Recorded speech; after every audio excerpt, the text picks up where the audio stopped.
Hello everyone, welcome to my YouTube channel Think for Tomorrow. Please subscribe it is very important for me. आज के इस video में मैं बात कर रहा हूँ बिटकॉइन के बारे में। तो पिछले कुछ दिनों से बिटकॉइन, क्रिप्टो करेंसी, इथेरियम और जो भी ऑल्ट कॉइन है काफ़ी मासिव करेक्शन हुआ है। बिटकॉइन 50% के आसपास और बाकी जो ऑल्ट कॉइन है वो 90%, 80% के आसपास करेक्ट हो चुके हैं। ऐसे में एक डिबेट चल रहा है कि क्या बिटकॉइन यहाँ से जीरो हो जाएगा। बहुत सारी चीज़ें निकल कर आई हैं या फिर बिटकॉइन फिर से बाउंस बैक करेगा। तो इसकी मैं बातें इस वीडियो में कर रहा हूँ।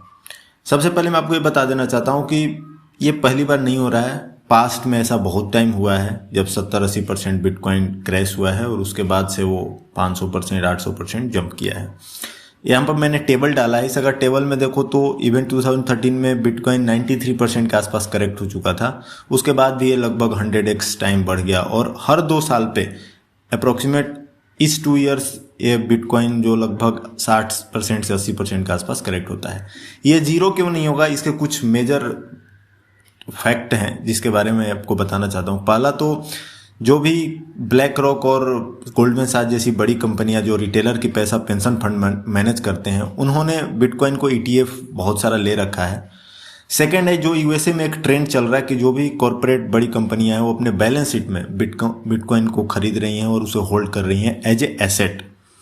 सो एक कॉरपोरेट रिजर्व के तरह से यूज हो रहा है और इससे मतलब आपको देखा जाए तो कॉरपोरेट में भी यूज केस आने लगा। थर्ड है कि ये एक यूनिक है इसका कि 20 मिलियन से ज़्यादा बिटकॉइन आ नहीं सकता, तो चाहे डिमांड कितना भी हो जाए आपका सप्लाई इनइलास्टिक है। तो मतलब यहाँ से आपको एक कैप मिल जाता है कि कुछ भी इलीगल काम करने के लिए फ्यूचर में सही हो जाए रिच लोगों के लिए।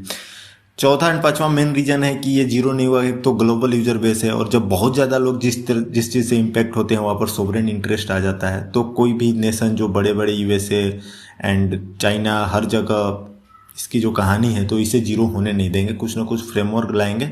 तो कहने का मतलब है कि आपको यहाँ बिटकॉइन में डरना नहीं है कि बिटकॉइन जीरो हो जाएगा।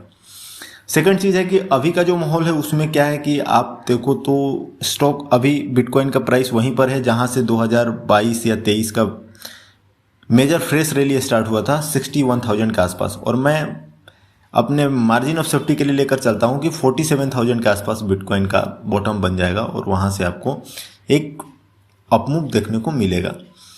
तो ऐसे में हमें स्ट्रेटेजी क्या यूज करना है? हमें स्ट्रेटेजी ये करना है कि जब भी बिटकॉइन थोड़ा ज़्यादा गिरे 10-15% के आसपास डीप आए तो आप ट्राई कीजिए अपने पोर्टफोलियो में एलोकेट करने का। आपका जितना कैपिटल है इन्वेस्टमेंट के लिए मल्टी एसेट में, उसमें 15% से ज़्यादा बिटकॉइन में नहीं होना चाहिए। लाइक एग्जांपल, अगर मैं 25 लाख का एसेट मैनेज करता हूँ तो मेरे 4 लाख के आसपास बिटकॉइन में होना चाहिए और इसे आपको 2 साल तक होल्ड करना है। 2 साल में बिटकॉइन क्या होता है कि एक उछाल देता है और लगभग चीज़ें सामने आ जाती है। Thank you for watching this video. Video छोटा था लेकिन इसमें सारी इंपॉर्टेंट बातें मैंने डाल दिया है। Happy investing.